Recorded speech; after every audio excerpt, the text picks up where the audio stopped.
Good evening, ladies and gentlemen. Welcome to SoulFood Coffee House and to SoulFood Poetry Night. I'm Michael Dillon Welch, and I'm glad you've chosen to be here. We've been having a full summer. Hopefully yours is as full as mine has been. I'm glad you're here, though. This is a good place to be. To tell you a story. Let's see, do the math here. It was about April of 2006. I happened to drive by here and saw that there was some construction or something going on in this building.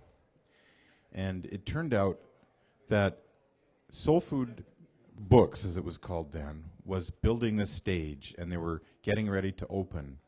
And when I saw this stage, I think it was April of 2006, when I saw this stage, I thought, there ought to be a poetry reading there. And so on the third Thursday, I think it was, of July of 2006, we had the first SoulFood Poetry Night. And that makes tonight our 10th anniversary. So 10 years we've been doing this.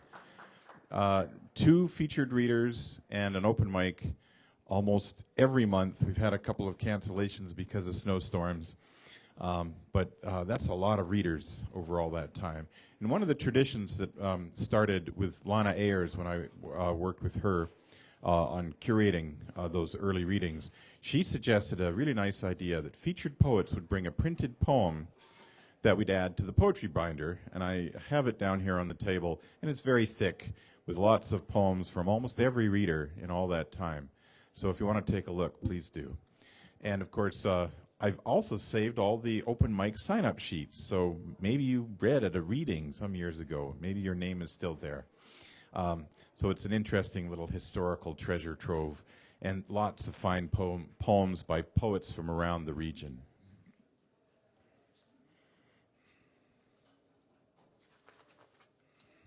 Share a piece with you. This is by P. Simon. Let us be lovers. We'll marry our fortunes together. I've got some real estate here in my bag. So we bought a pack of cigarettes and Mrs. Wagner's pies, and we walked off to look for America.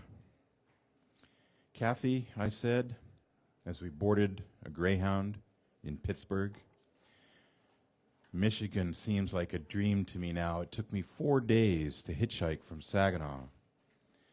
I've gone to look for America.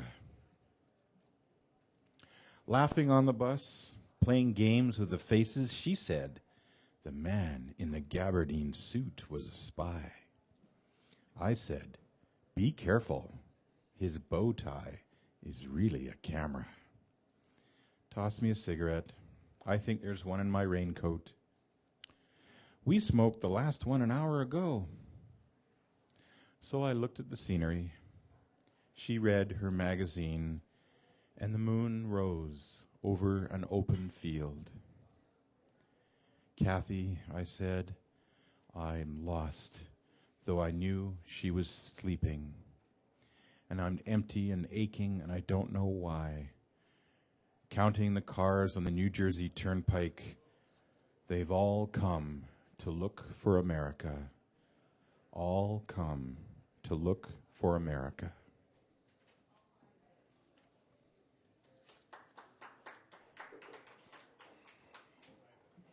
So we have had the tradition here at SoulFood of asking one featured reader, then that person asks their co-reader, picks a co-reader to read with them.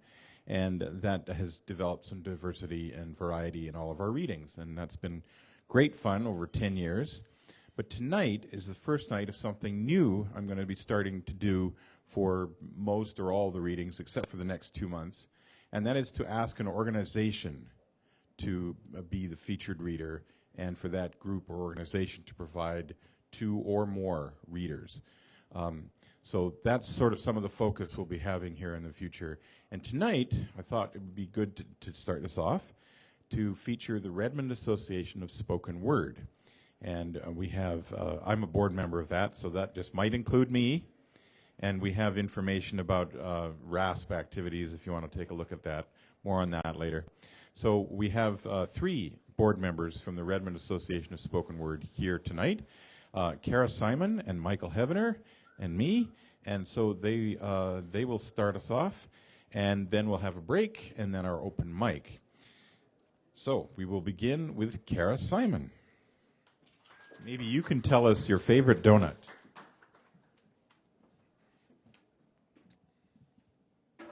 Okay, I guess I'm going to be blasphemous and say I don't actually like donuts.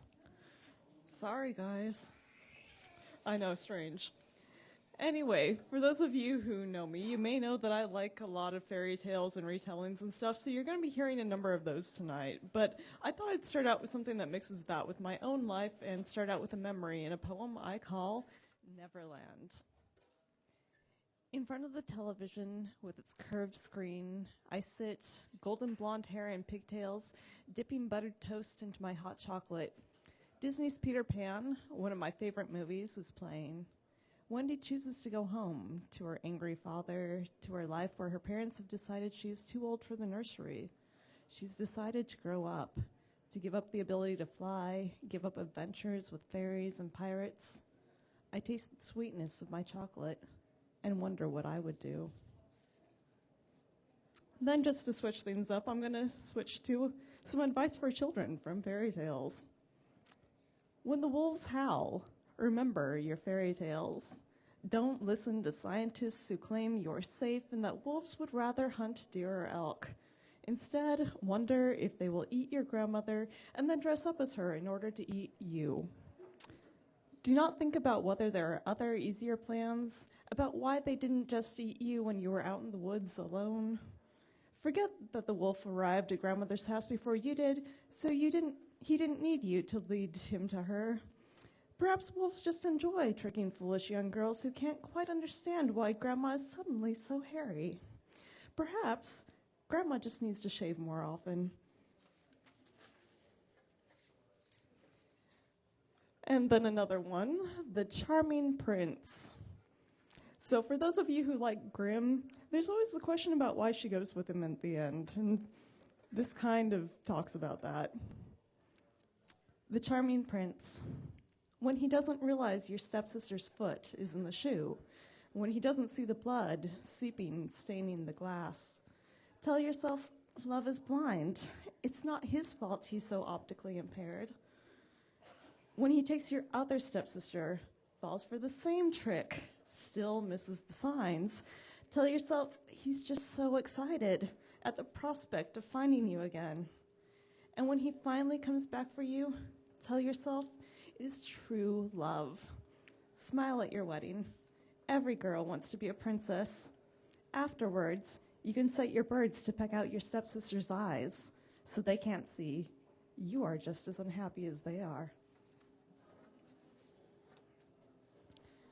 Then switching. This is based on a real event that happened not too long ago, and I had a friend tell me I had to read it tonight, so here goes Unrest.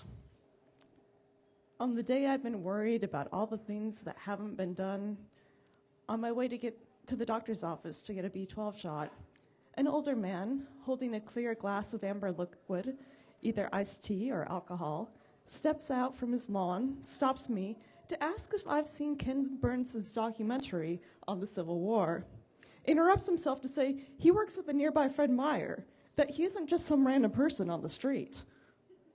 Tells me that young people like me, I'm wearing a backpack, so he probably assumes I'm a college student, need to watch this Ken Burns' documentary, that it will help us to see what's going on in this election.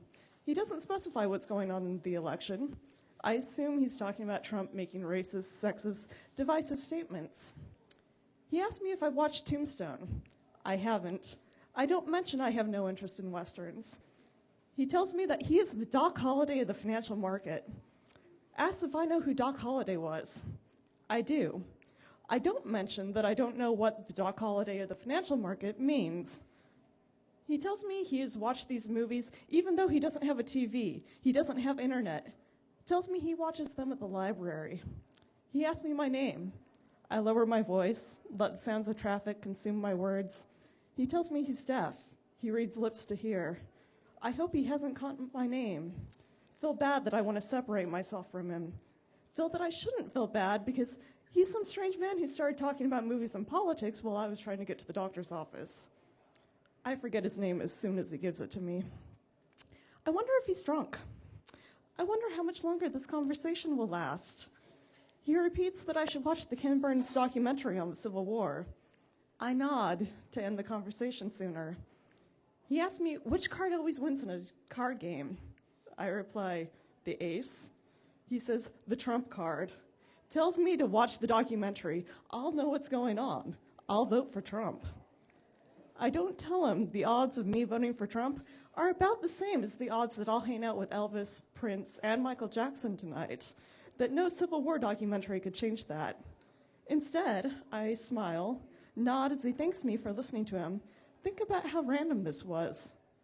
On the way back from the doctor's office, the same house, a young man in a white button-up shirt raises his voice as I've just about passed. It's hard to make out his words over the hum of traffic. I think he tells me they have free Italian beer, that I should celebrate the downfall of freedom with them. Then, for those of you who are neurotic or have been in grad school, this is a poem from when I was in grad school.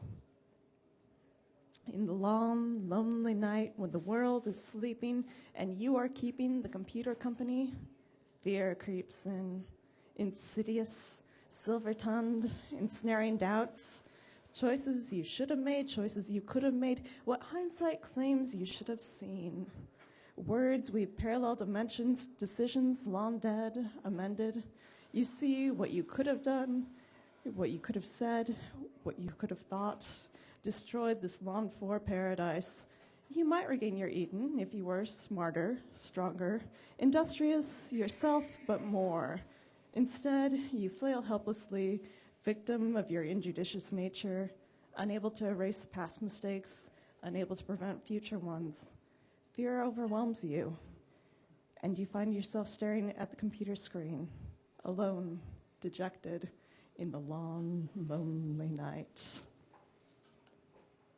So, I know I said a lot about fairy tales, but I kind of felt like talking about Cassandra a little tonight. So, for those of you who may not be familiar with your mythology, Cassandra was given the gift of prophecy, so she knew everything that was going to happen. But she was cursed so that no one actually believed her. And this is Cassandra to my dear brother Paris. Do not judge which goddess, Aphrodite, Athena, or Hera, is the most beautiful. Such action can only bring discord. When you judge, do not choose Aphrodite, though she promises you the love of any woman you choose.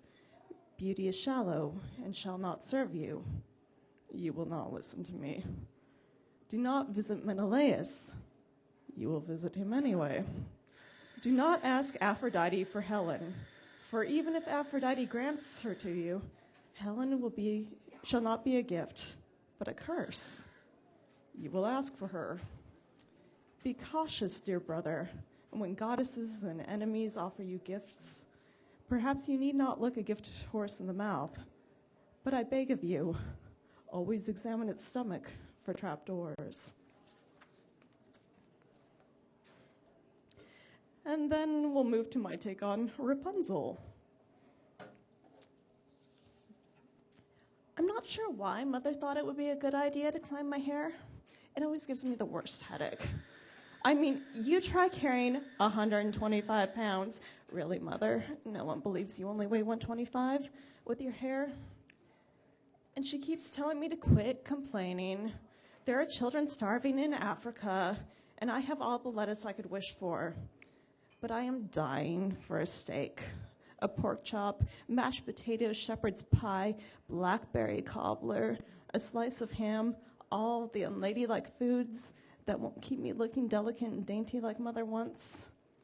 Radicchio, rampion, red lettuce, greens, spinach, chard. She feeds me more leafy greens than a rabbit could stomach. She wants me to stay a child. But when he comes, he brings jerky, smoked salmon, snickerdoodles, fresh baked bread. He brings kisses for my hands, my cheeks, my neck. I'm a red-blooded woman. He brings what I need. And then, for those of you who haven't been online recently, there's this great little thing called the Hot Dog Princess, and you should totally look it up, because this little girl, for Princess Day, all these other girls are in these pretty little dresses, and she's dressed up as a hot dog. So, in honor of that, the Hot Dog Princess. And I start with a quote from the article, but for one little girl, Princess meant one of the most divine barbecue foods around, the hot dog. Sequins and tulle are fine, whether the dress is pink or blue, or a bit of each, because your fairy godmothers can't agree or compromise. But I don't want to deal with evil stepmothers, take long naps, wake up to a prince's kiss. I don't need woodland animals or mice to seek me out. I don't hum, a dream is a wish your heart makes, or I know you, I walked with you once upon a dream. My heart song? I wish I were an Oscar Mayer wiener.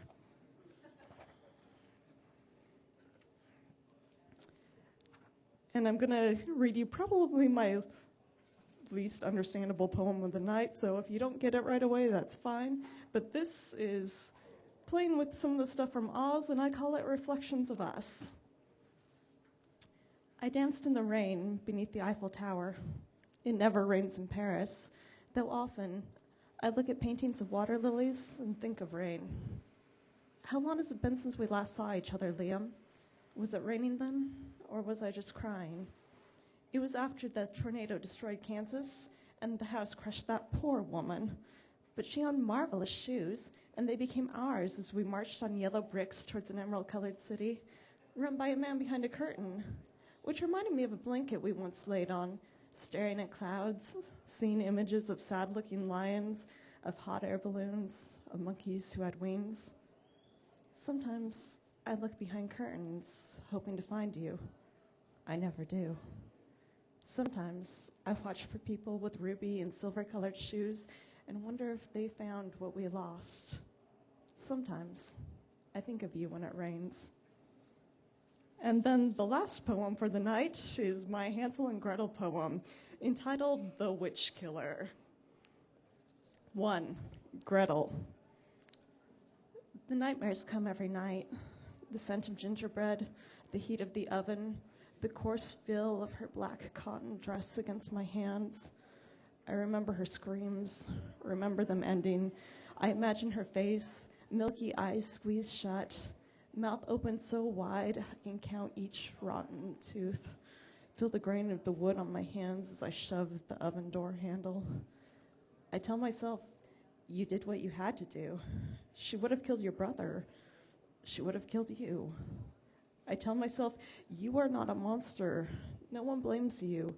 I tell myself, anyone would have done what you did.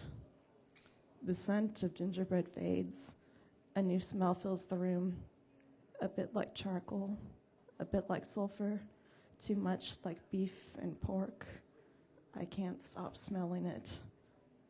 My brother claims I'm a hero. My father looks at me with sad, knowing eyes. He keeps his distance.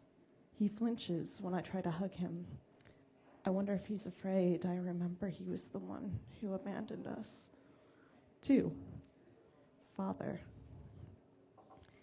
The woods were a kind choice. The woods gave them a chance. They might find a fairy godmother who could reward them for being kind or generous or gentle. They might find a human transformed into a bear who could hunt for them, shelter them in its lair. They might find an elderly couple who had always wanted children. How was I to know they'd find a witch? My son is fine. Not that much worse for the wear. He's less fond of small spaces now, less fond of sweets, but for the most part, unscarred. His sister was less lucky. Her eyes are haunted, haunting.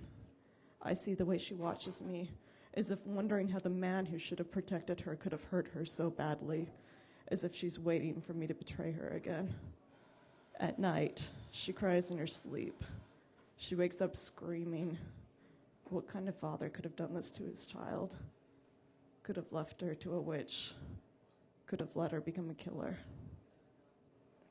3, Gretel. I think of her, old and alone, a house made of gingerbread, but a taste for children. I wonder how many she murdered. I am now the woman of the house. I cook all our food. Why does it feel like the oven door is staring at me, waiting for a tastier meal? One that smells like beef and charcoal, that smells like sulfur and pork. Thank you.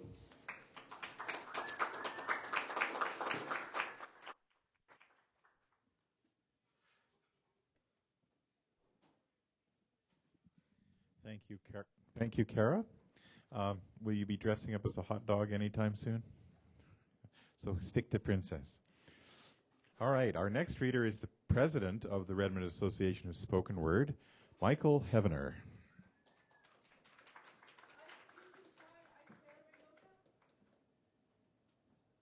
This is a good time if you want to blend anything or grind anything. I can wait. Get this thing set up. A little introduction by way of being poetic. My last name is Heavener. That's like heaven, only more. My wife liked it so much she married me. That's like winning a bet, only better. I have a friend who says, rhythm isn't your friend, is it? No, it's not. But neither is rhyme. I try to do free verse and that pesky rhyme slips in. But I discovered that when I come back from Duval after the poetry readings there, I generally can put both of them together. Things like this. It's called Meow. Late at night, when we're all asleep, he starts to sing his kitten song. It's night time, you little creep. Now please just move along. Some poems write themselves, and some poems take a lot of time, and some poems are a little both, but some poems just absolutely define a way to define them. This one's called Without a Title, because it's sometimes harder to find a title than it is to find a poem. This poem doesn't have a title yet. Perhaps it really doesn't need one, or perhaps I don't want to name it. Perhaps I'll find a name lying in the street that might have fallen from a car, left for me to use right here and now. Or perhaps a wandering thought might trigger another poem and the final element to finish this one. This one's called Adult Speak. Hey you, don't draw outside the lines. Walk inside the maze. Stay within the rules. Hey you, don't chew your gum so loud. Stop playing with your food. Go up and take your nap. Hey you, turn that music down. Get behind the rope. Don't step in front of traffic. Hey you, stop there at the sign. Don't park at yellow curbs. When you hear the siren, pull aside. Hey you, be nice to your little brother. Do your homework now. And most of all, learn to be yourself. Grandmother haunts my dreams. A decade since my parents laid her coffee in the grave, I hear her wheezing in the living room, telling me I shouldn't be so rude to all my elders. I hated her. I cried no tears, nor mourned her death. That never stopped her from peeking out of mirrors, watching my adolescent indiscretions. She lived in our house. It's all she could afford. Her wheelchair still rests against the bedroom wall, a testament to her infirmity and age. She caught me in it once, racing down the hall from her empty bedroom to the pantry, pretending to be a NASCAR front runner. Stop that, she shouted inside my head. Stand up. You're not a cripple. Only ailing people get them. I stopped, chagrined, and put the chair away. She's wrong, you know. I am a cripple, wounded, trapped with her inside my head. I was the darkroom tech at journalism school, and it took me years to figure out what to do about that. This is called a nick in the sky. In the old days, the darkroom days, we had to be so careful not to crimp the film. It left a nick, a little sliver of moon, a fingernail clipping of opaque silver after everything was dry. In my student days, long hours in the dark rewarded me with cherished tones of gray. I cried when those nicks appeared, damaging my hoped-for, dreamed-of picture of perfection. Tonight I walked out of the library into a world of pastel beauty, a sunset of feathers and wisps. But there, just to the right of that stand of trees, see? A crimp, a fingernail, a faint white sliver of moon nicks my perfect sky. And of course, every writer has writer's block, and we all tell ourselves it's okay, and we all make excuses for it. So here are mine. 1, stink bug on my keyboard. At least it's not a spider. 2, I don't worry anymore about using pencil or pen, writing words on blank paper. No, I don't fear pencils at all, nor pens nor paper. I'm free of all that worry. Now my anxiety comes from typing pixels onto blank white screens. 3, downloading 300 messages. Don't turn off your computer. This operation may take a few minutes. Browser buffering, please wait. Your virus program is out of date. Files recovered, save the ones you wish to keep. Page not found, page not found, page not found. To the new computer user who's been writing all your life, think of what you're doing when you change from pen to screen. The power switch may haunt you or become your new best friend. 4, a haiku. Red X and circle against dark blue screenlit sky. Nothing more can happen.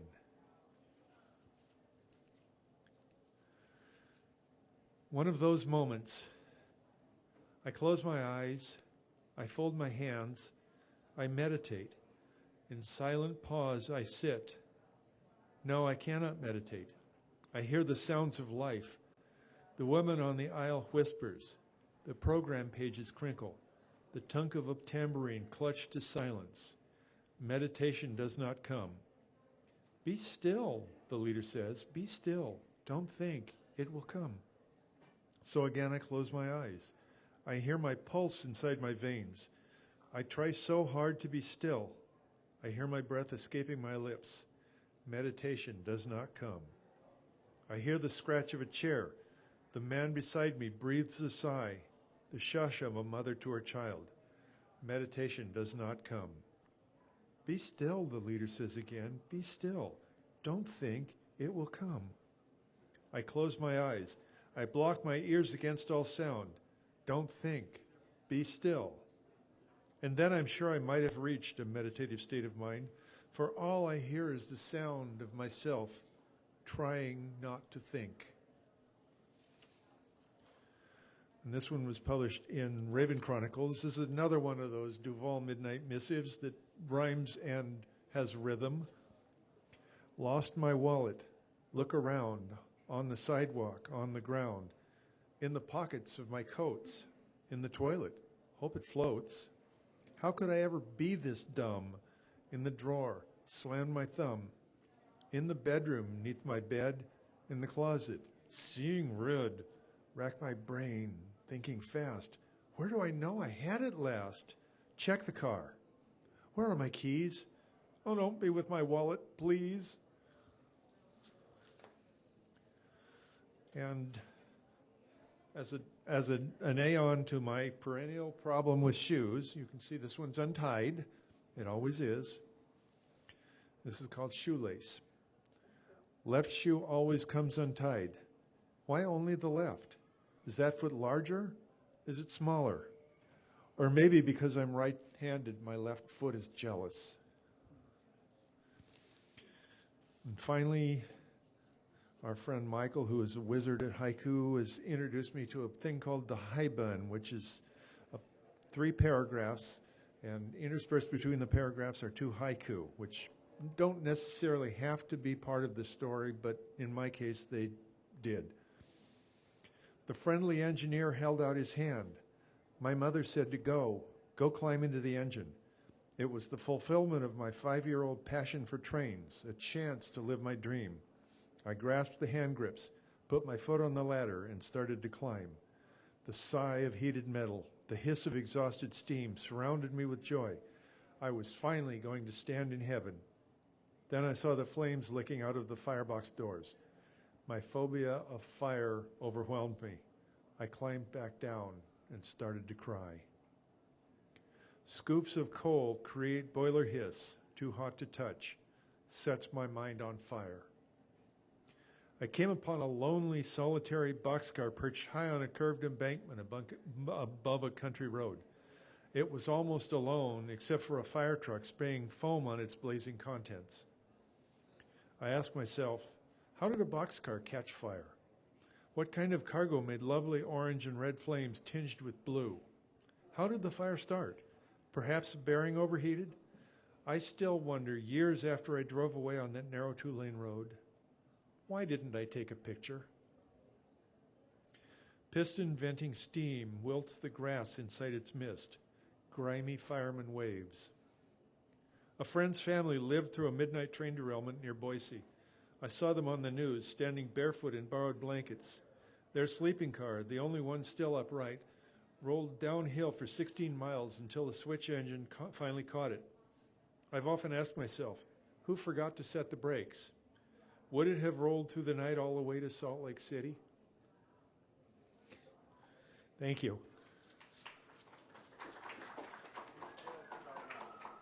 Oh, I'd love to tell you about RASP. First of all, I forgot to tell you that my favorite donut has the first name of Voodoo and the last name of Donut. Anything they make. RASP, as Michael said, is the Redmond Association of Spoken Word. We meet every month at VALA, the venue for artists in the local area, over at Redmond Town Center. You can find it on either their website or ours, raspread.com. RASP, like RASP. And our next monthly reading will be this next Friday, Dan Gemeinhardt. And we ask everybody to come, enjoy. It's a wonderful, lovely place to have poetry. And it's another open mic, a chance for you to sign up and read your poetry. And we really love to have you come and read, because that's what makes spoken word work. If you come and you share with us, then we share with you in spoken word. And that's what our title is all about.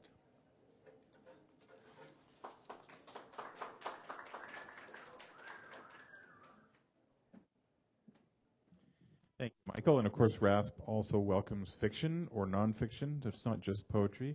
And we have a mix of novelists and poets as the featured readers. And Dan Gemeinhardt is the author of a young adult novel. And then after that, we have, who else do we have? Laura Lee Bennett. Jack Straw Writers from the Jack Straw Writers Program in September. Judith Skillman in October. And then the State Poet Laureate, Todd Marshall, is coming November 18. Since I'm a RASP board member too, I'll read a little bit as well. I'll begin with a poem by Sonia Sanchez. It's called The Haiku for Me Is. Silence, crystals, cornbread and greens, laughter, brocades, the sea, Beethoven, Coltrane, spring and winter, blue rivers, dreadlocks, blues, a waterfall, empty mountains, bamboo, bodegas, ancient generals, dreams, lamps, Sarah Vaughan, her voice exploding in the universe, returning to earth in prayer. Plum blossoms, silk and steel. Cante jondo, wine, hills, flesh, perfume. A breath inhaled and held. Silence.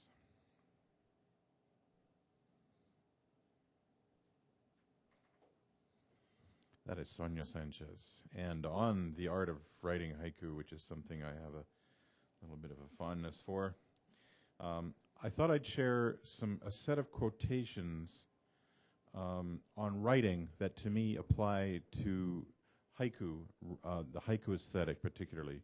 And in the style of the haibun, which alternates prose and haiku, after each quotation, I'll share one of my haiku that was published in the Norton anthology called the Haiku Anthology.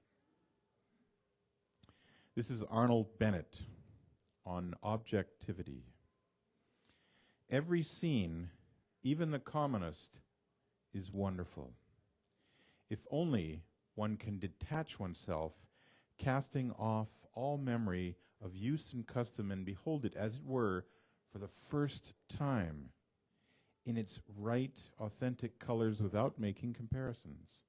The writer should cherish and burnish this faculty of seeing crudely, simply, artlessly, ignorantly, of seeing like a baby or a lunatic who lives each moment by itself and tarnishes by the present no remembrance of the past. Landing swallow. The ship's chain dips slightly. Give me a second to make an adjustment on my display here.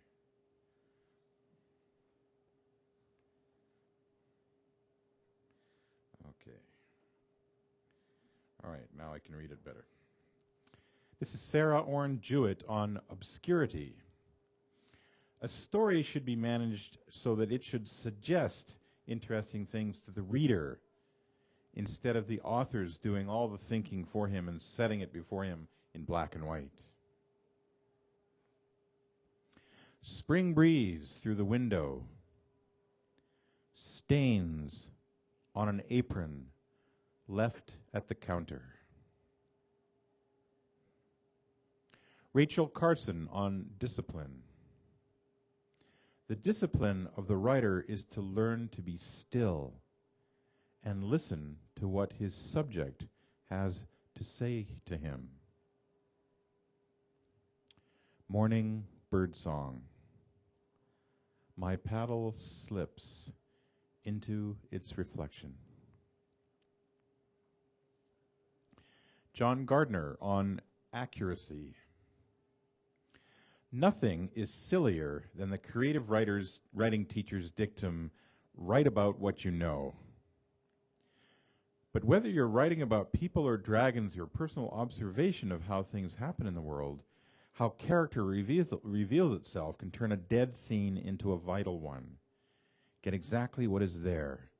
Getting down what the writer really cares about, setting down what the writer himself notices, as opposed to what any fool might notice, is all that is meant by the originality of the writer's eye. Mountain spring. In my cupped hand, pine needles. Vladimir Nabokov on details. Caress the detail, the divine detail. Beach parking lot. Where the car door opened, a small pile of sand. David Lambeth on the concrete versus the abstract. Writing too largely in abstract terms is one of the worst and most widespread of literary faults. Never use an abstract term if a concrete one will serve. Appeal directly to your reader's emotions rather than indirectly through the intermediary of an intellectualizing process. In other words, show, don't tell. Low summer sun. The shadow of an earring on your cheek. Judith Applebaum on experience. Writing from experience does not, of course, mean simply transcribing experience. You have the responsibility to sift and shape your material until it makes sense as a unit, and until that unit can be fitted into the context of the reader's life. After the quake, adding "I love you" to a letter. James J. Kilpatrick on observation. The first secret of good writing: we must look intently and hear intently and taste intently. We must look at everything very hard. Is it the task at hand to describe a snowfall? Very well. We begin by observing that the snow is white. Is it as white as bond paper, white as whipped cream? Is the snow daisy white or egg white or whitewash white? Let us look very hard. We will see that snow comes in different textures. The light snow that looks like powdered sugar is not the heavy snow that clings like wet cotton. When we write matter-of-factly that last night it snowed and this morning the fields were white, we have not looked intently. Fresh snow on the mat. The shape of welcome still visible. Dylan Thomas on poetry.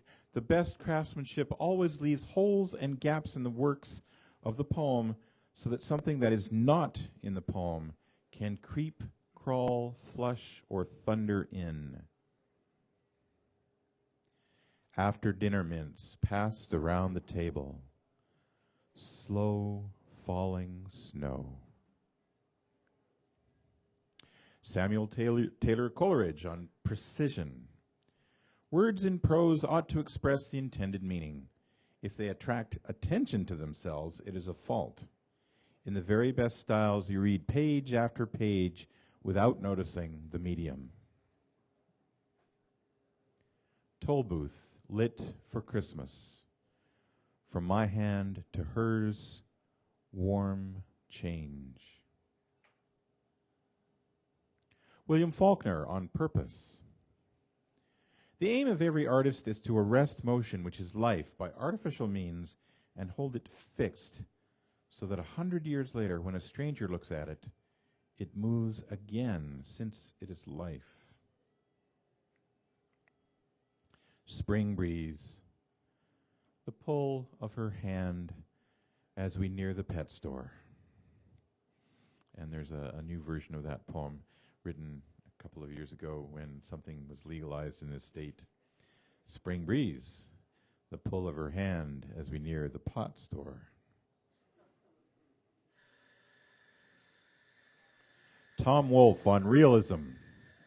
Recording of everyday gestures, habits, manners, customs, styles of traveling, eating, keeping house, modes of behaving towards children, servants, superiors, inferiors, peers, plus the various looks, glances, poses, styles of walking, and other symbolic details that it might exist within a scene.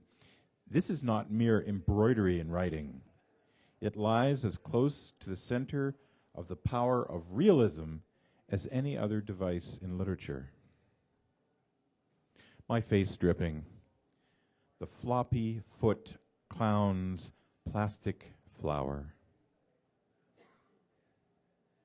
Charlotte Willard on restraint. A Japanese emperor once asked a famous artist at his court to paint a 4-paneled screen of crows in flight. After much thought, the artist finally drew a single crow disappearing at the edge of the 4th panel of the screen. It was a masterpiece of movement. A great Oriental principle of drawing was fulfilled. The idea must be present, even where the brush has not passed. After the quake, the weather vane pointing to Earth. Henry David Thoreau on atmosphere. Sentences which suggest far more than they say, which have an atmosphere about them, which do not merely report on an old but make a new impression, sentences which suggest as many things and are as durable as a Roman aqueduct. To frame these, that is the art of writing. First day of summer. A postman delivers mail in a safari hat. André Gide on subtlety. The most subtle, the strongest, and deepest art, supreme art, is the one that does not, at first, allow itself to be recognized.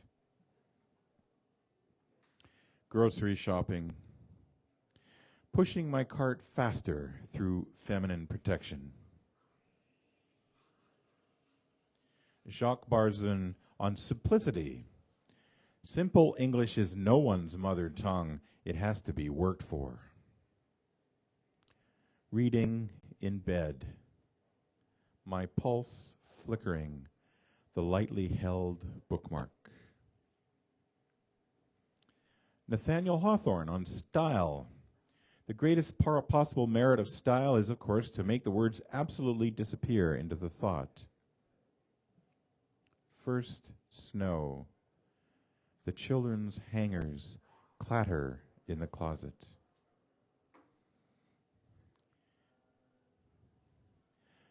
Yoshida Kenko on boredom. Leaving something incomplete makes it interesting and gives one the feeling that there is room for growth. Paper route. Knocking a row of icicles from the eave. Mary Higgins Clark on suggestion. As a writer, you paint strokes and leave suggestions so readers can create their own pictures. That allows you to know someone by a small action, and it saves countless pages of explanation. Home for Christmas. My childhood desk drawer empty. And finally, Ludwig Wittgenstein on silence. Whereof one cannot speak, thereon one must remain silent. Thank you.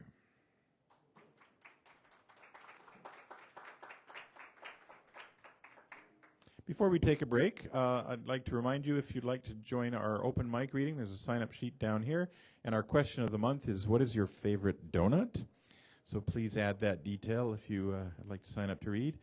And I'd also like to acknowledge when I started this reading 10 years ago today, I worked with Lana Heckman Ayers to choose the readers. And she and I worked on that together for many years. And then when Lana moved away, I was very pleased to have Tanya McDonald join me to help with that task for several years. So thank you to Tanya for that as well. So let's take a short break, get something to eat or drink, and sign up for the sign-up list. Pick up a RASP or a SoulFood flyer if you'd like. And then we'll be back in a few more minutes for our open mic reading. Thank you.